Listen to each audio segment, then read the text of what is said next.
Hello friend, कैसे आप लोग? आशा करते हैं आप सभी अच्छे होंगे, मस्त होंगे, तंदुरुस्त होंगे और अच्छे से स्टडी करेंगे। तो चलिए फ्रेंड्स, आज हम इस वीडियो में कराने वाले हैं अनुच्छेद 5 के बारे में। तो चलिए फ्रेंड्स, आपको हम बता दें कि आपको इस चैनल पे आपको हिस्ट्री, ज्योग्राफी, पॉलिटिकल साइंस से जितने भी इंपॉर्टेंट टॉपिक होते हैं सभी टॉपिक आपको हम कराएंगे, जो कि आपको ऑल कॉम्पिटिशन एग्जाम के लिए महत्वपूर्ण होते हैं। ठीक है, चाहे नॉलेजेबल भी की तरह से आप इसको पढ़ सकते हैं और इसे कर सकते हैं। ठीक है, तो चलिए, चैनल को अगर सब्सक्राइब नहीं किए तो चैनल को सब्सक्राइब जरूर कर लीजिएगा, बेल आइकन को दबा दीजिएगा ताकि हमारे जितने भी नए वीडियो हो आप तक पहुंचता रहे। और आपका एक सब्सक्राइबर, एक वीडियो, एक लाइक, एक शेयर हमें और मोटिवेट करती है और अच्छी मेहनत के लिए। तो चलिए यहाँ से वीडियो को स्टार्ट करते हैं अनुच्छेद के बारे में। अनुच्छेद 5 क्या कहता है, आज उसी के बारे में हम चर्चा करेंगे। और जब तक अपनी हक के बारे में जानोगे नहीं तो अपनी हक के लिए लड़ोगे कैसे? तो अपने हक के बारे में जानो और अपनी हक के लिए लड़ो। ठीक, अनुच्छेद 5 कहता है कि भारतीय संविधान अनुच्छेद 5 नागरिक से संबंधित है। नागरिक किसे होता है? हम नागरिक हैं, आप नागरिक हैं, भारत के नागरिक हैं, बिहार के नागरिक हैं, और एक नागरिक है जो अपने भारत देशवासियों में रहने का अधिकार है।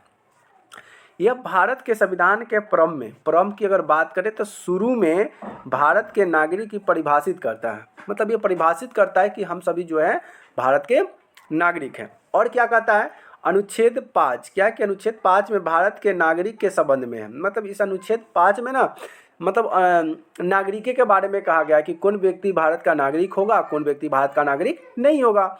यह अनुच्छेद बताता है कि कौन कौन भारतीय नागरिक होगा, और इसे निम्नलिखित उद्देश्य भी उल्लेख किया गया है कि भारत का नागरिक तो होगा, लेकिन कौन होगा, कैसे होगा। चलिए, इसका उद्देश्य की अगर बात करते हैं तो यहाँ पे क्या कहा कि भारत की स्थापना के समय 26 जनवरी 1950, क्या है 26 जनवरी 1950, इस वह व्यक्ति भारतीय नागरिक होगा। क्या होगा? 26 जनवरी 50 हर वह व्यक्ति जो भारत का क्या होगा, नागरिक हो, जो भारत के क्षेत्र में जन्मा हो। देखिए, 19 से 26 के पहले तो बंटवारा हो गया ना। 1947 में जब देश आज़ाद हुआ था तो देश आज़ादी के समय बंटवारा हुआ। तो पाकिस्तान ने जो मुसलमान लोग थे, क्रिश्चियन लोग थे, ईसाई लोग थे, हिंदू धर्म लोग थे, तो भारत में सभी धर्म के लोग थे। लेकिन आज़ादी के बाद जब देश का जब बंटवारा हुआ, पाकिस्तान तभी मुसलमान लोग जो थे, मुस्लिम लोग क्या कहे कि नहीं, हमें एक अलग देश चाहिए। मतलब हम लोग मुस्लिम भाई सबको रहने के लिए सभी एक अलग देश चाहिए। तो वो पाकिस्तान मांग लिए कि हमें इस क्षेत्र में पाकिस्तान दे दीजिए, हम इस क्षेत्र में क्या होगा, जितने भी मुसलमान होंगे पाकिस्तान में रहेंगे। तो बंटवारा हो गया। तो 26 जनवरी 1950 के बाद पहले तो जो था वहीं पे रह गया, अब उसका अधिकार जहाँ था वहाँ का अधिकार हो गया। लेकिन उसके बाद 26 जनवरी के बाद जो जन्म जिसका भारत में हुआ, भारत में पला पोसा बढ़ा, वह भारत का नागरिक कहलाएगा। ये अनुच्छेद 5 कहता है। या जिसके माता पिता भारत के क्षेत्र में जन्मे हों, मान लेते हैं कि माता पिता भारत के हैं लेकिन आप दूसरे क्षेत्र में चले गए, लेकिन आपके माता पिता का जन्म भारत में हुआ, भारत के निवासी हैं, तो वह भारत के नागरिक कहलाएंगे। या 26 जनवरी 1950 से पहले कम से कम 5 वर्ष तक भारत में निवास कर रहे होंगे।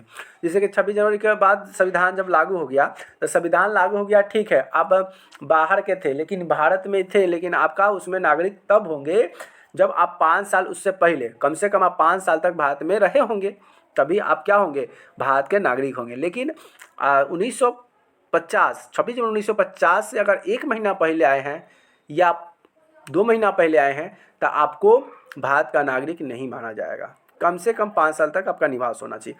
अब इसका उद्देश्य क्या है, इसका प्रावधान क्या है, इसके बारे में हम समझते हैं। ठीक है, क्या कहता है कि यह प्रावधान संविधान को लागू होने के समय नागरिकता के आधार पर स्पष्ट करता है, जिससे यह तय किया जा सकता है कि भारत की अस्थायी नागरिक कौन है। यह अनुच्छेद विषय के रूप में संविधान लागू होने के समय परिस्थिति को ध्यान में रख कर बनाया गया था। मतलब उस समय ना परिस्थिति कुछ और थी, इसीलिए उस प्रावधान जो था उसका उस समय सोच विचार कर बनाया गया था। जैसा कि विभाजन और स्वतंत्रता के बाद स्थिति थी। ठीक है, और कुछ और इम्पोर्टेंट ध्यान दे दीजिए, क्या कहता है कि अनुच्छेद संविधान लागू करने के बाद नागरिक के संबंध प्रक्रिया के लिए नहीं है। मतलब इस कुछ संबंध नहीं है, नागरिक से संबंधित नहीं है। ठीक है, यह अनुच्छेद लागू होने के बाद की नागरिकता का संबंध नहीं है। मतलब जब लागू हो गया था तो उसके बाद जो भी है उस पर यह नियम लागू नहीं होता है। इस मुद्दे को बाद में नागरिकता अधिनियम 1955 और इसे संशोधन के माध्यम से विनियमित किया गया था। और ये संशोधन हुआ। संशोधन का मतलब क्या होता है, जो हमारा जो संविधान है, संविधान बनने के बाद ना संशोधन कर सकते हैं। जैसे कि अगर उसमें हमें कुछ बदलाव करनी है, ठीक है, अगर कोई कानून बना हुआ है जो पहले के हिसाब से कानून बना हुआ था और अब से हिसाब से वह कानून गलत है, तो उसमें संशोधन किया जा सकता है, उसमें बदलाव किया जा सकता था। यही था। और ये मेरा जो आपको अनुच्छेद 5 के बारे में बताया गया था, जो कि आपको डिटेल में मैंने आपको समझा दिया और आपको डिटेल में समझ में आ गया। ठीक है, तो चलिए वीडियो को यहीं से अंत करते हैं, फिर मिलते हैं नए वीडियो में नए टॉपिक के साथ। तब तक के लिए bye bye, love you. Channel को सब्सक्राइब नहीं किया तो चैनल को सब्सक्राइब जरूर कर दीजिएगा। फिर मिलते हैं नए वीडियो में नए टॉपिक के साथ, तब तक के लिए बाय बाय, लव यू।